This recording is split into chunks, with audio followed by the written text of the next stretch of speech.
Big headlines tonight in the Pike County massacre. The first of 4 murder suspects appeared in court. It's the first video of George Billy Wagner in the courtroom, and the case against him and the other suspects could take years to prosecute. We have team coverage of today's important developments. Evan Millward is tracking Wagner's court case. But first, Tom McKee explains why these cases could take more than 2 years to prosecute. That is, Tom. Well, this is happening in 2 phases. Phase 1 was the 2.5-year investigation that produced the 6 arrests announced on Tuesday. You can see the headlines in the local papers here, the Chillicothe Gazette and the Pike County News Watchman.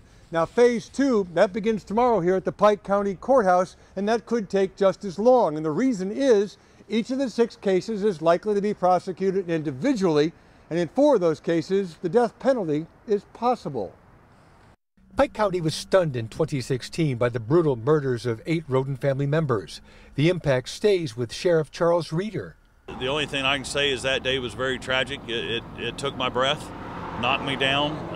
It changed my life forever. 2.5 years of investigations produced 6 arrests. Now phase 2 begins, the trials.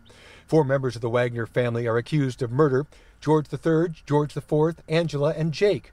2 grandmothers, Rita Jo Newcomb and Frederica Carol Wagner, face lesser charges. They'll be arraigned Tuesday in Pike County Common Pleas Court. We absolutely have a huge amount of work ahead of us.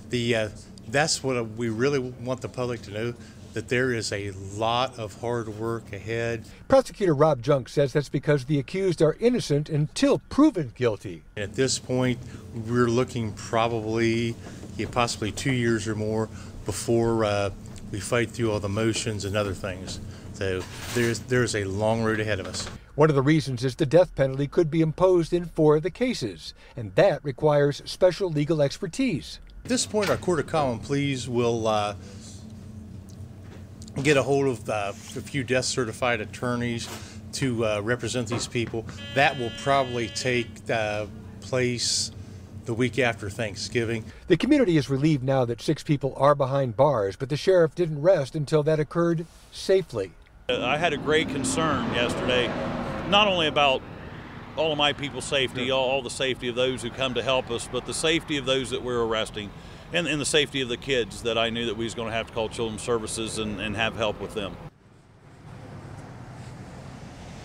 Well, a lot of emotion here in Pike County. Again, that arraignment, Pike County Courthouse, 2 o'clock on Thursday afternoon. Tom McKee, Not on Your Side, live in Waverly.